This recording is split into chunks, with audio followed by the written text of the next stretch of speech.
Hi, this is Timothy Schutte with Realty Capital City. Thank you for coming back to my video blog. Talking about news articles I've read recently and what's a myth, what's a reality, and what we expect for 2024. It's a little early to talk about that, but NAR came out with a topic or an article that said they expect resale properties to have a 15% jump in sales activity from this year. Well, what does that really look like?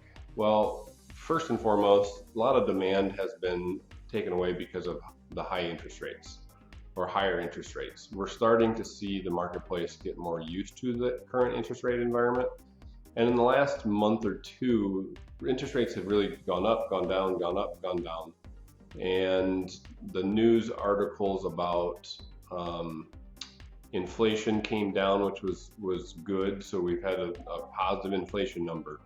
We've had numbers come out that say that the unemployment's going up and that there's fewer jobs out there than there was. So the Fed policy of raising interest rates is having its effect according to those numbers, and I would tend to agree with that when inflation's coming down and unemployment is going up.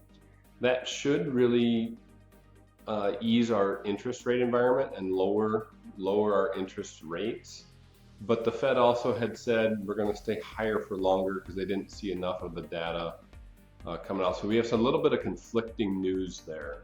So just pulling that back into our NAR article, with a 15% increase in sales, I think what that really, to me, I see is the fact that we as a consumer have gotten more used to these interest rate environment and that we're not going to wait around for rates to come down.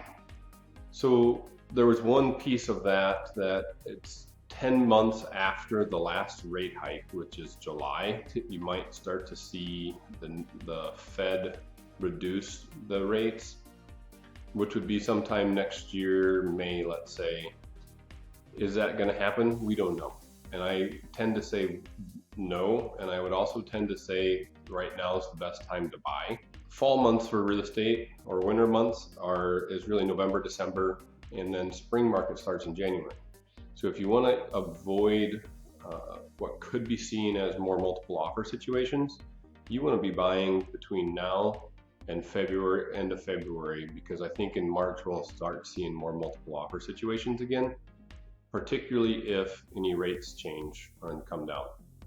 If you have any questions, we'd love to talk. My name is Timothy Schutte and with Exit Realty Capital City.